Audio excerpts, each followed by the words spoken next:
Net Promoter Score, this is where we left off last time. Essentially, you're asking this question: how likely are you to tell a friend about our service or product? It's also asked in ways: how likely are you to recommend our service or product to a friend? There's many ways to ask it. You're going to look for three types of people: detractors, passives, and promoters. You're wishing your business gets as many promoters as possible. When you ask this question, you're going to give people a range of 0 through 10 to answer. 9s and 10s are promoters. They're the awesomes. 7s and 8s are the passives. They're not actually going to be that useful. 0s to 6s don't like something that you're doing, and they're actually very useful as well. You want to know what they don't like and what you can do to change them into promoters.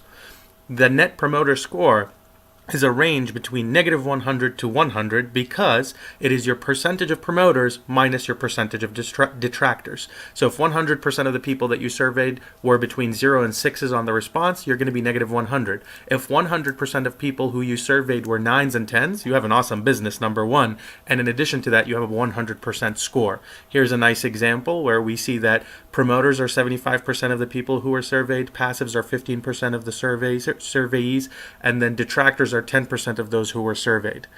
That gives a Net Promoter Score of 65. Now, that might seem like a D whenever you think about school, but that's actually an amazing score. Some of the best companies on earth are in the 80s, 80, 85, 90 range. Tesla has broken the 90, I believe.